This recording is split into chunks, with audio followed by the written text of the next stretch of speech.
Conakry, 20 avril 2017. Bonsoir, merci de l'attention et bienvenue dans cette édition. Voici ici le sommaire. Comment accroître l'exportation des mangues made in Guinée sur le marché mondial? La question préoccupe les acteurs de la filière mangue. C'est à la faveur de la formation des inspecteurs de phytosanitaires. Bientôt, la Guinée va conclure un nouveau programme avec les institutions de Bretton Woods. La délégation guinéenne échange à Washington avec la direction générale du FMI et de la Banque mondiale. Le projet Conakry, capitale mondiale du livre, sera lancé dans quelques jours. D'intenses activités seront au programme des festivités. L'hôtel Camayen ouvre à cet effet et une librairie et un bureau d'information. Mesdames et messieurs, bonsoir. Merci encore une fois de plus de l'attention. La session ordinaire du Conseil des ministres s'est tenue ce jeudi sous la haute présidence du chef de l'État, professeur Alpha Condé. Plusieurs sujets ont été abordés, des orientations stratégiques ont été données par le président de la République. Le condensé avec notre reporter Habib Thiam. Premier point à l'ordre du jour, le message du président de la République. Dans la foulée, le chef de l'État réitère la nécessité de la gestion rationnelle des ressources humaines compétentes dans les structures de l'administration publique. Il a également insisté sur la restructuration et l'organisation de la filière de commercialisation des produits agricoles et la tenue des statistiques fiables, mais aussi la promotion du label guinéen. Professeur Alpha Condé invite par ailleurs le gouvernement à veiller davantage sur la préservation des réserves foncières de l'État avant de rappeler l'actualité diplomatique. Le chef de l'État a informé le Conseil de l'arrivée de leur Excellence, M. Paul Kagame et Idriss Déby Itno, respectivement président de la République du Rwanda et président de la République du Tchad, dans le cadre des consultations sur le projet de réforme des institutions de l'Union africaine. Le deuxième point est axé sur le compte-rendu des sessions ordinaires du Conseil interministériel des 11 et 18 avril 2017. Au compte de la session du 11 avril, le ministre des Mines a fait une communication relative à la lettre de politique de responsabilité sociale des entreprises et celle visant la promotion du contenu local dans le secteur minier. Quant au ministre de l'Énergie et de l'Hydraulique, il a mis en lumière le programme d'électrification de la Guinée. Principal enjeu, faire l'état des lieux de la mise en œuvre du programme des Nations Unies relatif à l'énergie durable pour tous dans notre pays et déterminer les conditions de son opérationnalisation. Le ministre a rappelé les 3 objectifs visés d'ici 2030 pour le programme lors de son lancement par le secrétaire général des Nations Unies en 2012, à savoir 1. Assurer l'accès universel aux services énergétiques modernes, 2. Doubler le taux global d'efficacité énergétique et 3. Doubler la part des énergies renouvelables dans le mix énergétique mondial pour atteindre au moins 30% de l'offre d'énergie. Le ministre des Pêches, de l'Aquaculture et de l'Économie maritime a soumis au Conseil un projet de protocole de suivi, de contrôle et de surveillance de pêche de la zone limitrophe entre la République de Sierra Leone et la République de Guinée. Pour la session du 18 avril, le Conseil a également donné des orientations stratégiques sur différents sujets liés au transport, à la pêche et au secteur minier. Au sujet des mesures à prendre pour améliorer la pratique de l'exploitation artisanale, des actions ont été envisagées dans un plan à court et moyen terme à l'effet de réduire sensiblement les méfaits de ces différents risques. Et les actions envisagées sont les suivantes. 1. La finalisation et l'adoption des textes réglementant l'orpaillage. 2. La finalisation et l'adoption des textes réglementant et fixant les taux de redevance des activités d'orpaillage en Guinée. 3. La continuation des opérations de parcellisation dans les préfectures concernées. 4. L'identification et l'enregistrement des orpailleurs. 5. L'élaboration des textes de renforcement des normes environnementales, etc. Au titre des divers, le Conseil a été informé du lancement de la 2e édition de la Semaine nationale de l'entrepreneuriat dans le numérique.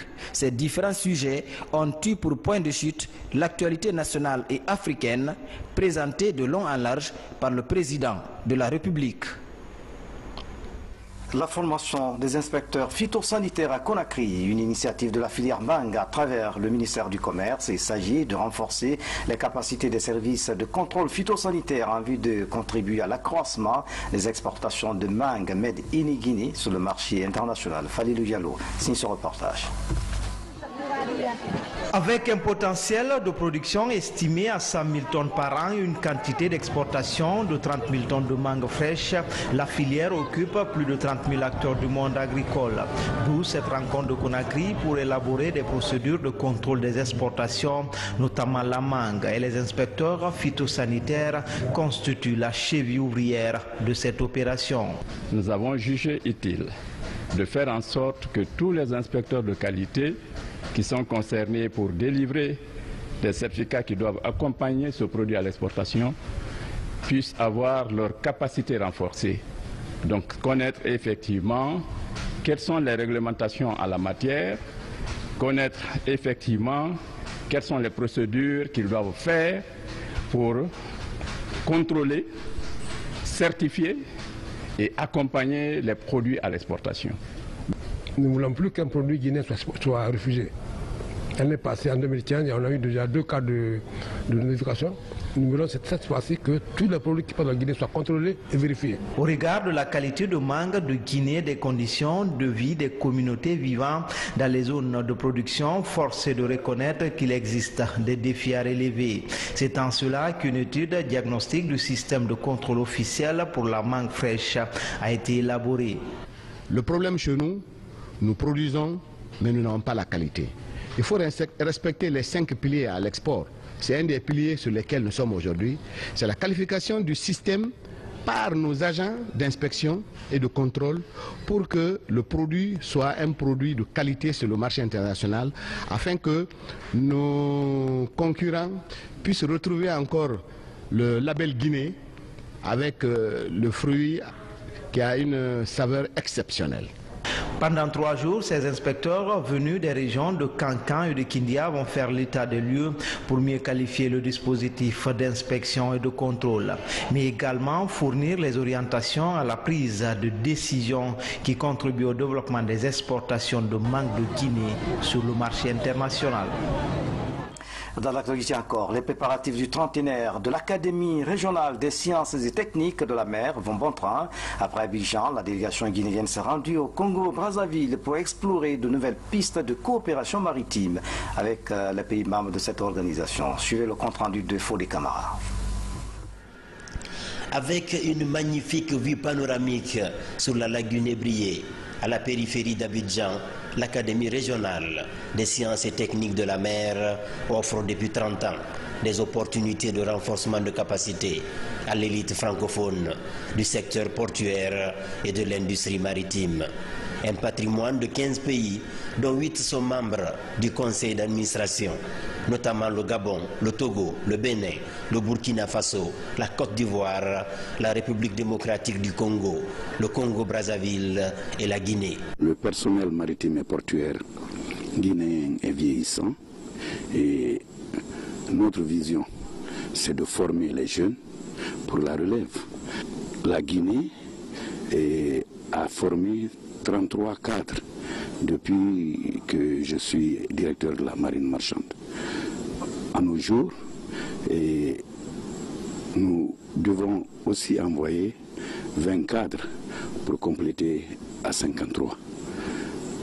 Dans la navigation, dans le domaine maritime, dans le transit, dans la consignation.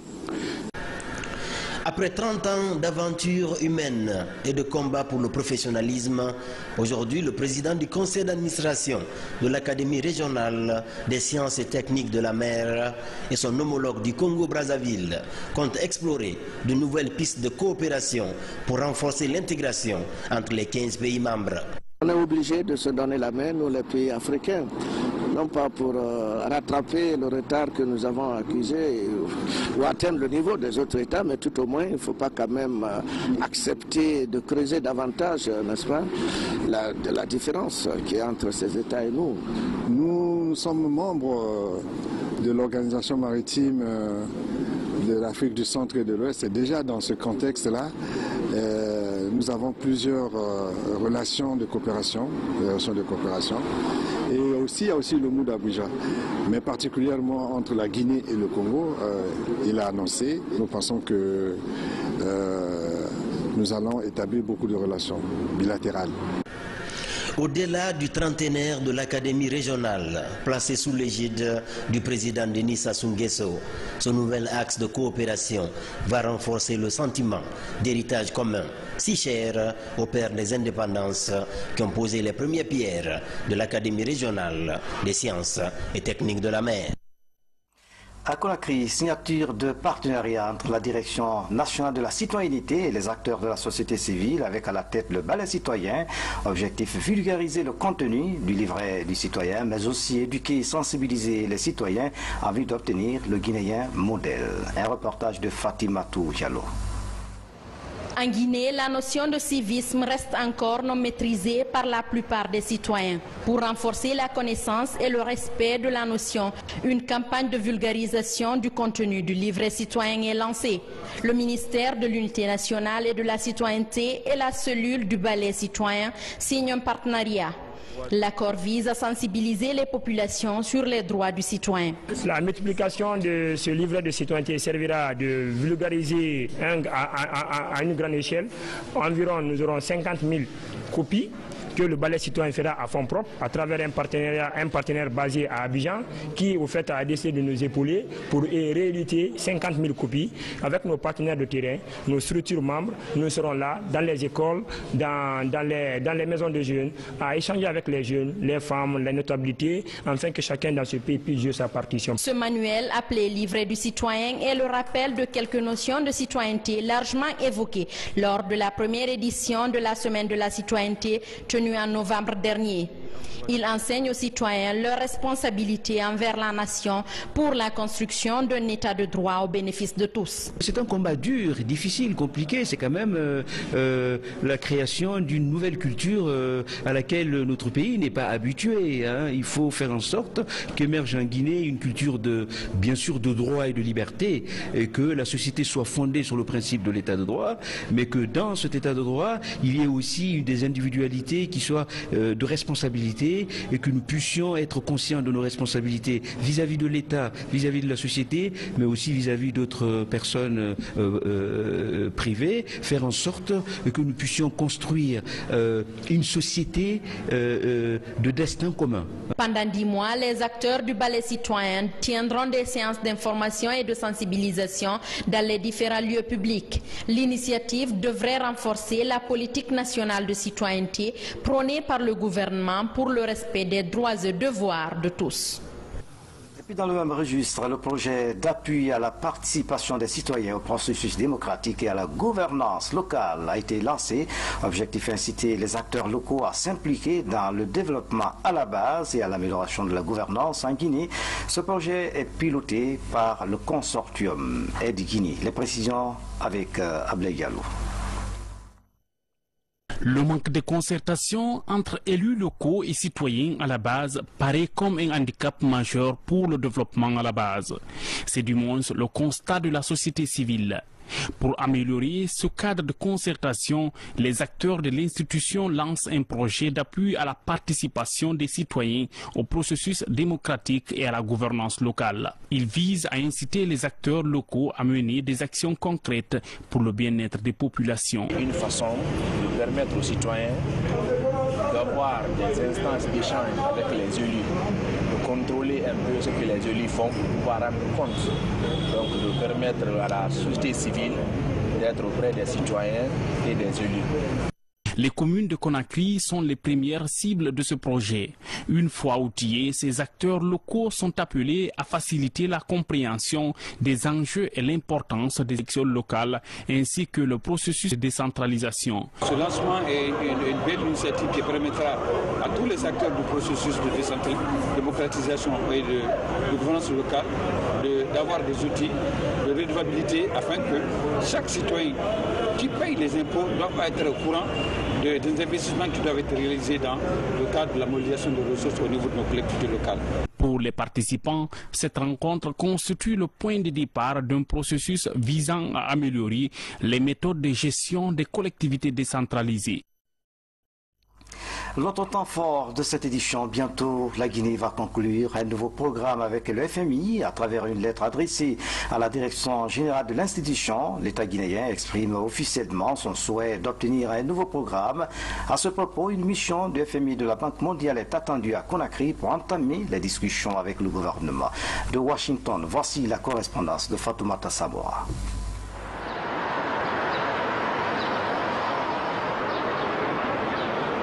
Depuis le bouclage avec succès de son dernier programme avec le Fonds monétaire international, la Guinée continue d'engranger des points auprès de la communauté financière internationale.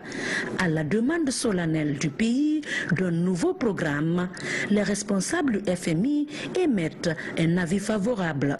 Pour ses partenaires financiers et techniques de notre pays, le cadre économique est favorable pour de telles négociations. Beaucoup de progrès ont été réalisés malgré les multiples chocs auxquels l'économie guinéenne a dû faire face.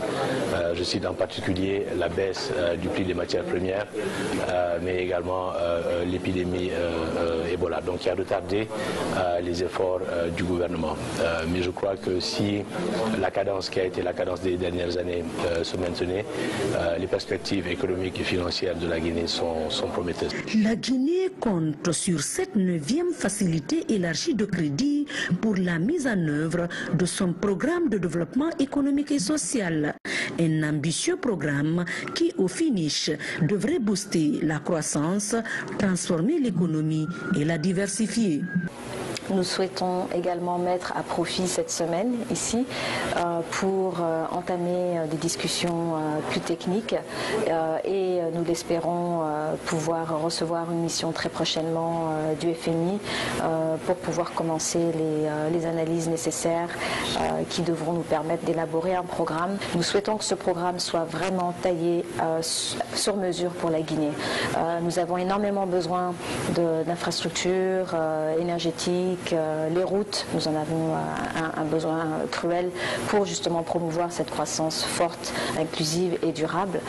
Et donc pour nous, il est essentiel que ce programme soit vraiment spécifique à ces besoins-là. L'ambition des autorités de Conakry est de faire de la Guinée une nouvelle destination des investisseurs sérieux et de renommée internationale. De Washington, retour à Conakry. Les résultats des travaux de la Commission nationale de réflexion sur l'éducation sont en débat au ministère de l'Enseignement supérieur et de la Recherche scientifique. Des amendements et propositions ont été faits pour mieux qualifier le système éducatif. Francis Collier fait le point. Les cadres de l'enseignement supérieur et de la recherche scientifique échangent sur les travaux de la Commission nationale de réflexion sur l'éducation. 4 axes principaux sont au menu des débats pour une mutation significative au niveau de l'enseignement supérieur.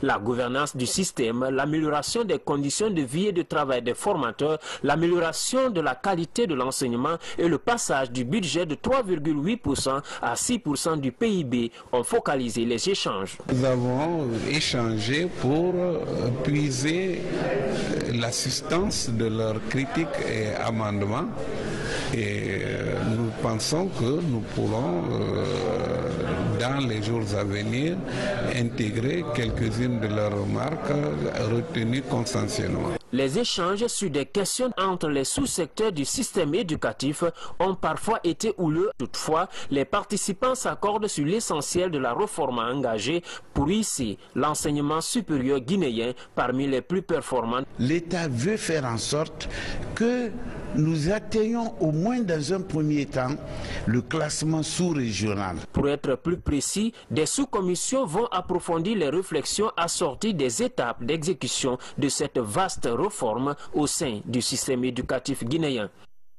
On change de sujet santé. Après la présentation du rapport sur le coaching en diabétologie et en néonatologie, les agents de ces services spécialisés participent à une formation à Koya. La rencontre vise à renforcer leurs compétences pour une bonne prise en charge des malades. Asiatou So, reportage. Ils viennent des services de diabétologie, de néonatologie, de néphrologie et de pédiatrie. Pendant 4 jours, ils se familiariseront avec les thématiques liées au coaching.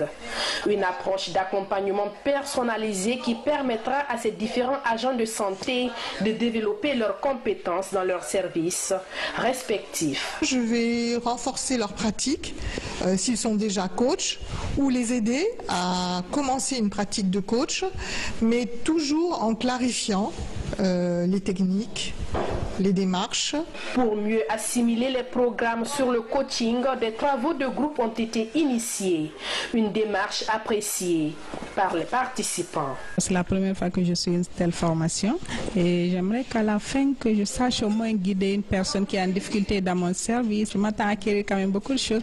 Le ministère de la Santé, en partenariat avec HFG, compte tirer profit de la formation.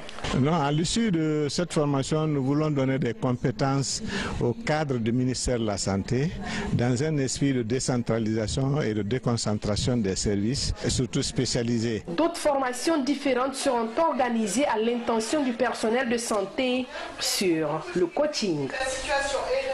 Le centre de santé de Koundou, de la préfecture de Guékédou, répond aux normes médicales. Il a été rénové et équipé grâce à l'association des jeunes guinéens de France en collaboration avec l'association pour l'intégration de l'enfant. Le coût de réalisation s'élève à 200 millions de francs guinéens.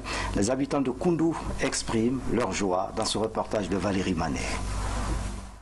Le centre de santé de la commune rurale de Koundou est situé à 54 km de Guékédou. Aujourd'hui, l'établissement change de visage.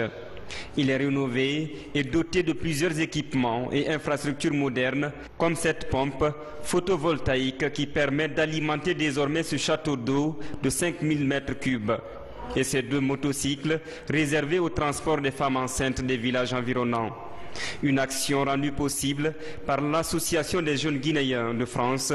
Nous sommes satisfaits, mais c'est un début de satisfaction parce que cette œuvre doit être pérennisée. Je me permets d'insister parce que ce bijou doit être préservé pour qu'il profite au plus grand nombre, à plus de personnes de la communauté de Koundou, mais également pour que ça nous permette, à nous, jeunes Guinéens, avant tout, mais également jeunes Guinéens vivant en France, de continuer cette œuvre et de faire profiter également d'autres communautés. Une occasion pour ces autorités administratives d'appeler les 28 000 habitants à l'entretien de l'édifice. La réalisation de cette infrastructure répond aux attentes de nombreuses populations de Koundou. Grâce à cette ONG, aujourd'hui, le centre de santé est exemplaire de la préfecture. Les équipements qu'ils nous ont donnés, je vous avoue qu'on va les utiliser à bon escient. Parce que donner l'eau à une communauté, c'est de donner la vie. À travers des scénettes et pas de danse esquissés en signe de reconnaissance en pays qu'ici, des messages de sensibilisation sur la prévention des maladies ont été largement donnés. L'Association des jeunes guinéens de France compte pérenniser ses actions d'aide au développement en Guinée. Une action encouragée. Le projet Conakry, capitale mondiale du livre, sera lancé dans quelques jours. C'est dans ce contexte que l'hôtel Palme Camayen ouvre une librairie et un bureau d'information. L'action est saluée par les hommes de culture et les organisateurs de ce plus grand événement culturel de l'année. Moussa Mikini, Mohamed Kamara. Lecture pour tous. Le vent de la lecture et du livre souffle partout, et surtout à Conakry. Pour la première fois, une librairie est ouverte dans un hôtel de la place. Les recettes aideront à la construction et l'équipement d'un premier point de lecture du quartier Camayen. Dans la librairie du Palme Camayen sera la librairie et point d'information de Conakry, capitale mondiale du livre, dont tout le monde peut venir pour acheter des bouquins et aussi pour se renseigner sur les événements qui vont se dérouler pendant toute l'année en Conakry, capitale mondiale de livre. Dans la foulée de nouvelles parutions, Conakry est à l'honneur. J'ai écrit ce roman pour que les filles puissent comprendre c'est quoi les règles et comment affronter leur puberté. Aujourd'hui, on a présenté En attendant la lune qui raconte les aventures d'une jeune fille au moment de sa puberté, avec toutes les interrogations qu'elle se pose, toutes les angoisses qu'elle peut vivre, tout ce qu'on raconte autour d'elle. Alors, parfois les folies des filles, les racontards un peu, les idées folles qu'elles peuvent avoir sur la question, les discours beaucoup plus sages de la grand-mère, mais qu'elle passe à travers des contes, donc plus difficiles à comprendre. Puis heureusement quand même, au milieu, elle va rencontrer une gynécologue qui va lui expliquer les choses clairement. Une passion du livre que partagent les artistes musiciens. Surtout d'être choisi comme ambassadeur de Conakry, capitale mondiale du livre. C'est une fierté pour tous les artistes guinéens. Et c'est pour vous dire que la lecture, les artistes guinéens soutiennent aussi la lecture et soutiennent la cause du grand événement Conakry, capitale mondiale du livre. L'ouverture de Conakry, capitale mondiale du livre, est attendue ce dimanche à la Blue Jaune de Kalomou. Et puis sport, avant de refermer cette édition, en plus bref, la finale du tournoi de football doté du trophée général Bourema Condé, ministre de l'administration du territoire et de la décentralisation, s'est joué donc le mardi à Zérékouré. C'est l'équipe de Zérékouré 2 qui a remporté le trophée sur un score de 3-1. À travers ce tournoi, la jeunesse de Zérékouré a voulu témoigner de sa reconnaissance à l'endroit du général Bourema Condé pour les services rendus au cours de son passage dans la région administrative de Zérékouré.